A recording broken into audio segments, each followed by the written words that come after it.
नमस्कार दोस्तों, अगर आप भी चेन्नई सुपर किंग्स और लखनऊ सुपर जायंट्स के बीच खेले गए टाटा आईपीएल के 30वें एवं सबसे महारोमांचक महामुकाबले को देखने के बाद खुश हैं, तो हमारी इस वीडियो को एक लाइक जरूर करें।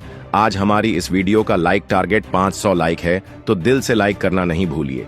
जी हां दोस्तों, टाटा आईपीएल बेहद शानदार तरीके से आगे बढ़ रहा है और इसमें 30 महामुकाबले खेले जा चुके हैं। इसमें 30वां एवं सबसे शानदार महामुकाबला इतिहास की दो खतरनाक टीमों के बीच खेला गया। आज लखनऊ के इकाना स्पोर्ट्स सिटी स्टेडियम में ऋषभ पंत को लखनऊ सुपर जायंट्स के सामने महेंद्र सिंह धोनी की चेन्नई सुपर किंग्स टीम मौजूद थी।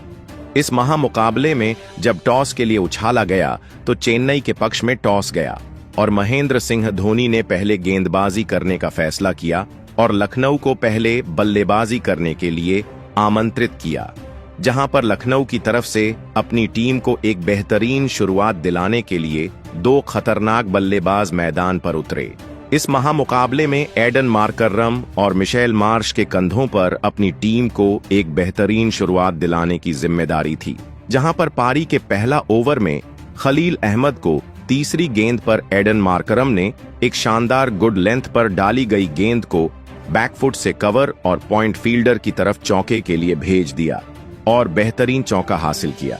मगर इसी ओवर की अंतिम गेंद पर आज टीम को बड़ा झटका लगा, जहां पर खलील अहमद ने एडन मार्करम को राहुल त्रिपाठी के हाथों कैच आउट करा दिया और आज 6 रन बनाकर एडन मार्करम पवेलियन चले गए। दोस्तों, इसके बाद बल्लेबाजी करने के लिए निकोलस पूरन को मैदान पर भेजा जाता है।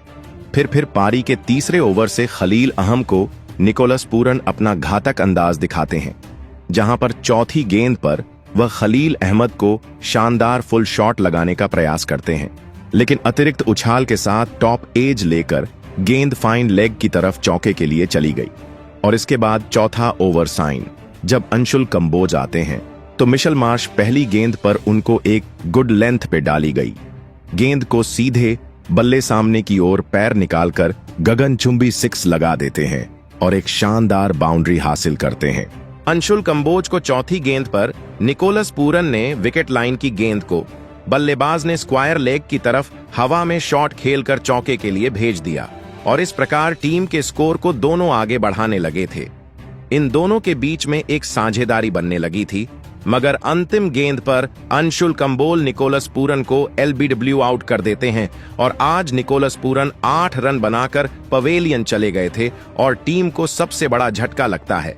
इसके बाद मार्श का साथ देने के लिए कप्तान ऋषभ पंत को मैदान पर आना पड़ता है और पारी के 5वें ओवर में खलील अहमद को मिल मार्श दूसरी गेंद पर एक कड़क पुल शॉट लगाते हैं। फाइन लेग की तरफ एक चौका मिलता है।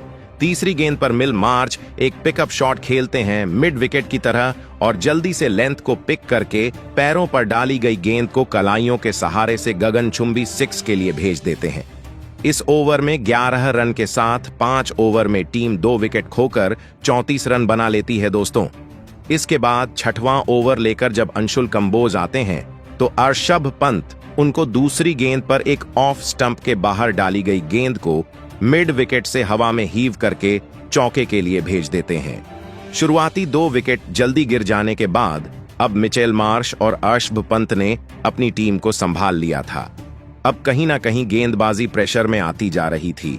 पारी के 7वें ओवर में जेमी ओबर्टन आते हैं तो ऋषभ पंत उनको तीसरी गेंद पर एक लाजवाब शॉट खेलते हैं और एक रिवर्स स्कूप लगाकर गगनचुंबी 6 हासिल कर लेते हैं दोस्तों। और फिर 8वें ओवर में रविंद्र जडेजा आते हैं तो मिचेल मार्श उनको अपना खतरनाक अंदाज दिखाते हुए दूसरी गेंद पर रूम बनाकर शॉट खेलते हैं।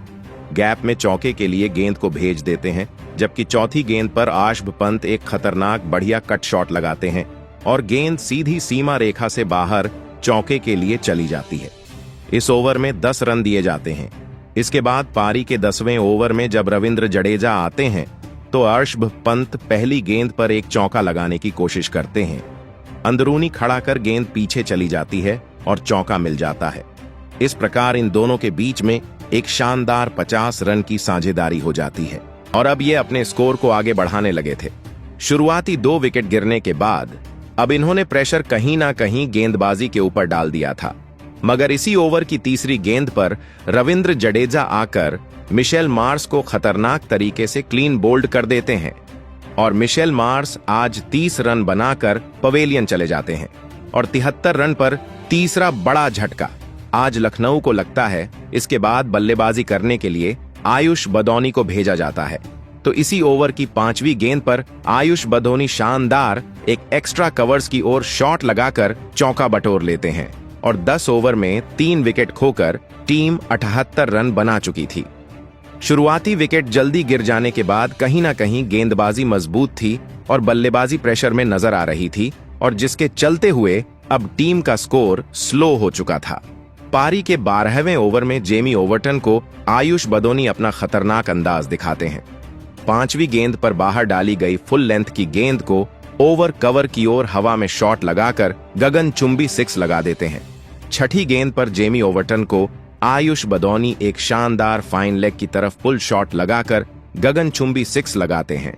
13वें ओवर में मतीशा पथराना आते हैं तो पहली ही गेंद पर ऋषभ पंत एक बेहतरीन डीप कवर्स की ओर शॉट लगाकर बॉल को सीमा रेखा से बाहर 4 रन के लिए भेज देते हैं और इस प्रकार 13 ओवर की समाप्ति पर टीम 3 विकेट खोकर अपने 100 रन पूरे करके 103 रन बना लेती है। अब इन दोनों के बीच में जैसे तैसे करके थोड़ी बहुत साझेदारी बन ही रही थी, मगर रविंद्र जडेजा आकर चौथी तो 14वें ओवर में चौथी गेंद पर आयुष बदौनी को महेंद्र सिंह धोनी के हाथों स्टंपिंग आउट करवा के पवेलियन वापस भेज देते हैं और बेहतरीन आयुष बदौनी 22 रन बनाकर आउट हो गए थे। इसके बाद बल्लेबाजी करने के लिए और नूर अहमद का साथ देने के लिए अब्दुल समद को मैदान पर भेजा जाता है। तो 16वें ओवर में मतीशा पथराना को 5वीं गेंद पर अब्दुल समद एक शानदार शॉट लगाते हैं। कवर्ड्स की ओर गगनचुंबी 6 हासिल करते हैं। फिर 18वें ओवर में मतीशा पथराना को ऋषभ पंत पहली गेंद पर एक बड़ा शॉट खेलते हैं। फुलर लेंथ की गेंद को हेलीकॉप्टर शॉट के माध्यम से गगनचुंबी 6 के लिए भेजा जाता है, जबकि तीसरी गेंद पर ऋषभ पंत मतीशा पथराना को एक ताकत लगाकर गगनचुंबी 6 लगा देते हैं और इस मुकाबले में अपना शानदार अर्धशतक पूरा कर लेते हैं। अब टीम 4 विकेट खोकर 18 ओवर में 139 रन बना लेती है। ओवर में खलील अहमद आते हैं तो ऋषभ पंत उनको तीसरी गेंद पर एक लेंथ गेंद को लॉन्ग ऑन की तरह ही करके गगनचुंबी 6 लगा देते हैं। ताकत इतनी थी कि 85 मीटर लंबा 6 जाता है, जबकि अंतिम गेंद पर खलील अहमद को अब्दुल समद गगनचुंबी 6 शॉर्ट पिच गेंद पर फाइन लेग की तरफ लगाया जाता है और इस प्रकार 19 ओवर में 150 रन टीम बना चुकी थी। अंतिम ओवर लेकर जब पथिराना आते हैं तो ऋषभ पंत को वह दूसरी गेंद पर महेंद्र सिंह धोनी के हाथों कैच आउट करा देते हैं और पवेलियन चले जाते हैं और 158 पर 6वां बड़ा झटका लगता है और ऋषभ पंत आज 63 रन बनाकर पवेलियन चले गए। उन्होंने एक बेहतरीन कमबैक करके पारी खेली। इसके बाद बल्लेबाजी करने के लिए शार्दुल ठाकुर आते हैं तो इसी ओवर की 5वीं गेंद पर टॉप एज लेकर गेंद जाती है, स्लोवर बाउंसर और चौका मिलता है, मगर अंतिम गेंद पर मतीशा पथिराना शार्दुल ठाकुर को कैच आउट करा देते हैं और पवेलियन भेज देते हैं और आज शार्दुल ठाकुर सिर्फ 4 गेंद में 6 रन बनाकर पवेलियन चले गए थे और 20 ओवर में टीम 7 विकेट खोकर 166 रन बनाती है और 167 रन का टारगेट हासिल करने के लिए आज लखनऊ सुपर जयंट्स को दिया जाता है। इस महामुकाबले में आज ऋषभ पंत ने एक बेहतरीन पारी खेलकर अपनी टीम को सम्मानजनक स्कोर तक पहुंचाया था। अब 167 रन के लक्ष्य के जवाब में चेन्नई सुपर किंग की तरफ से 2 खतरनाक बल्लेबाज मैदान पर उतरते हैं। आज इस महामुकाबले में चेन्नई की तरफ से शेख रशीद और रचिन रविंद्र के कंधों पर अपनी टीम को एक बेहतरीन एवं विस्फोटक शुरुआत दिलाने की जिम्मेदारी थी।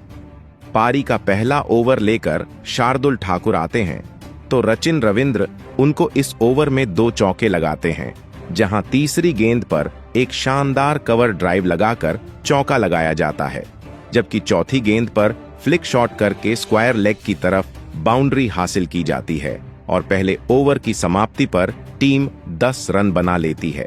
इसके बाद दूसरा ओवर लेकर जब आकाशदीप सिंह आते हैं तो शेख रशीद उनको अपना टारगेट बनाते हैं और आकाशदीप को तीसरी गेंद पर शानदार पैड लाइन पर डाली गई गेंद को फ्लिक करके बाउंड्री की तरफ चौके के लिए भेज देते हैं।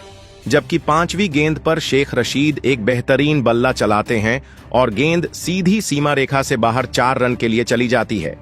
छठवीं गेंद पर शेख रशीद करारा पुल शॉट लगाते हैं और इसके साथ ही फ्रंट से पुल शॉट के जरिए उन्होंने चौका बटोरा। इस ओवर में 13 रन के साथ 2 ओवर में टीम बिना कोई विकेट गंवाए 23 रन बना चुकी थी। शेख रशीद और रचिन रविंद्र ने एक बेहतरीन शुरुआत अपनी टीम को दिला ही दी थी, तो वहीं दूसरे छोर से रचिन रविंद्र भी अपनी बल्लेबाजी से लखनऊ की टीम के लिए लगातार मुश्किलें खड़ी कर रहे थे। दोनों ने मिलकर अब अपनी टीम को 52 रनों पर पहुंचा दिया था। लेकिन तभी पारी का 5वां ओवर डालने आए आवेश खान ने शेख रशीद को निकोलस पूरन के हाथों कैच आउट कर दिया। शेख राशिद इस मुकाबले में 19 गेंद में 27 रन बनाकर आउट हो गए। चेन्नई की इस खतरनाक ओपनिंग साझेदारी के टूटने के बाद अब बल्लेबाजी के लिए राहुल त्रिपाठी मैदान में उतरे थे। लेकिन तभी उनके साथ बल्लेबाजी कर रहे चेन्नई के दूसरे ओपनर बल्लेबाज रचिन रविंद्र को एडन मार्करम ने LBW आउट कर दिया। रचिन रविंद्र इस मुकाबले में 22 गेंद में से 30 रन बनाकर आउट हो गए। अब चेन्नई की टीम ने अपने दोनों ही सेट ओपनर बल्लेबाजों को खो दिया था।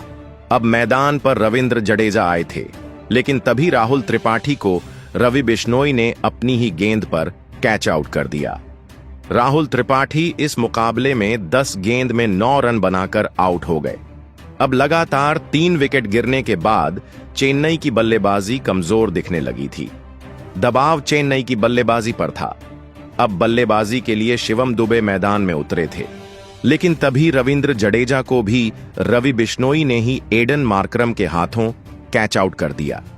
रविंद्र जडेजा इस मुकाबले में 11 गेंद में 7 रन बना पाए। अब चेन्नई की बल्लेबाजी मुश्किल में थी। दबाव पूरी तरह चेन्नई के बल्लेबाजी पर था। अब मैदान पर विजय शंकर आए थे और फिर शिवम दुबे और विजय शंकर ने मिलकर चेन्नई की पारी को संभालने की पूरी कोशिश करी। लेकिन तभी दिग्विवेश राठी ने विजय शंकर को भी आवेश खान के हाथों कैच आउट कर दिया। विजय शंकर इस मुकाबले में 8 गेंद में 9 रन बनाकर आउट हो गए। चेन्नई की टीम ने देखते ही देखते अपनी आधी बल्लेबाजी को खो दिया था। चेन्नई की बल्लेबाजी अब इस मुकाबले में पूरी तरह बैकफुट पर थी। लेकिन अब मैदान पर चेन्नई के कप्तान महेंद्र सिंह धोनी आए थे और महेंद्र सिंह धोनी ने आते ही आवेश खान को 2 शानदार चौके लगा दिए थे। अब मुकाबला आखिरी 4 ओवरों में पहुंच चुका था, जहां पर चेन्नई की टीम को जीत के लिए 44 रनों की जरूरत थी। लगातार विकेट निकालकर लखनऊ के कप्तान ऋषभ पंत और उनके गेंदबाज इस मुकाबले को जीता हुआ समझने लगे थे, लेकिन उन्हें आगे आने वाले तूफान का कोई भी अंदेशा नहीं था। अब इस पारी का 17वां ओवर शार्दुल ठाकुर डालने आए, लेकिन शार्दुल ठाकुर के इस ओवर में महेंद्र सिंह धोनी और शिवम दुबे ने मिलकर धमाकेदार बल्लेबाजी करते हुए इस ओवर से 13 रन बना लिए, जिस वजह से अब चेन्नई को आखिरी 3 ओवरों में जीत के लिए 31 रनों की जरूरत थी। अब इस पारी का 18वां ओवर आवेश खान डालने आए थे, लेकिन आवेश खान के इस ओवर में भी महेंद्र सिंह धोनी ने एक शानदार चौका लगा दिया और इस ओवर से 7 रन चेन्नई की टीम को मिल गए। अब आखिरी बचे 2 ओवरों में चेन्नई की टीम को जीत के लिए 24 रनों की जरूरत थी। अब इस पारी का 19वां ओवर शार्दुल ठाकुर डालने आए थे, लेकिन यह 19वां ओवर चेन्नई की टीम के लिए इस मैच को पलटने वाला ओवर साबित हुआ, क्योंकि इस शार्दुल ठाकुर के ओवर में महेंद्र सिंह धोनी और शिवम दुबे ने मिलकर 2 चौके और एक शानदार 6 लगा दिया और इस ओवर से चेन्नई की टीम को 19 रन मिल गए। जिस मैच फिनिशर का इंतजार चेन्नई के सभी फैंस इतने दिनों से कर रहे थे, उसी मैच फिनिशर ने इस मुकाबले में चेन्नई की टीम को हार के मुंह से बाहर निकाला था। जी हां दोस्तों, हम बात कर रहे हैं महेंद्र सिंह धोनी की, लेकिन अभी भी आखिरी 6 गेंदों में चेन्नई की टीम को 5 रन बनाने थे। अब इस पारी का अंतिम ओवर आवेश खान डालने आए थे। अब स्ट्राइक पर शिवम दुबे थे, लेकिन इस ओवर की पहली गेंद पर शिवम दुबे बस 1 ही रन ले पाए, जिस वजह से अब अंतिम 5 गेंदों पर चेन्नई की टीम को 4 रन चाहिए थे। अब स्ट्राइक पर महेंद्र सिंह धोनी आए थे, लेकिन महेंद्र सिंह धोनी भी इस ओवर की अगली गेंद पर बस एक ही रन ले पाए, जिस वजह से अब चेन्नई को जीत के लिए 4 गेंदों में 3 रनों की जरूरत थी। लेकिन उसकी अगली गेंद पर स्ट्राइक पर आए शिवम दुबे ने एक लाजवाब चौका लगाते हुए इस दिलों की धड़कन रोक देने वाले सबसे रोमांचक महामुकाबले में चेन्नई की टीम को 5 विकेट से जीताकर एक बड़ा इतिहास रच दिया। दोस्तों, एक समय पर चेन्नई की टीम यह मुकाबला पूरी तरह से हार चुकी थी। लगातार विकेट गिरने की वजह से लखनऊ की टीम तो यह मुकाबला जीता हुआ समझने लगी थी। लेकिन तभी मैदान में एंट्री हुई विश्व के सबसे महान मैच फिनिशर महेंद्र सिंह धोनी की, जिन्होंने इस महामुकाबले में अपने बल्ले का असली चमत्कार दिखाया। और इस मुकाबले में महेंद्र सिंह धोनी ने केवल 11 गेंदों में 4 चौके और एक अद्भुत लगाते हुए 26 रनों की ताबड़तोड़ पारी खेली। और महेंद्र सिंह धोनी की इसी बेहतरीन मैच फिनिशिंग वाली पारी की वजह से चेन्नई की टीम यह हारा हुआ मुकाबला जीत पाई। उनको आज इस प्रदर्शन के लिए प्लेयर ऑफ द मैच के अवार्ड से नवाजा गया। तो दोस्तों, आप महेंद्र सिंह धोनी की इस अद्भुत मैच जिताने वाली हैरतअंगेज पारी के लिए आप उन्हें 10 में से कितने अंक देना चाहेंगे? आप अपनी राय नीचे कमेंट में देना बिल्कुल भी ना भूलें। नए हैं तो चैनल को सब्सक्राइब जरूर करें। धन्यवाद।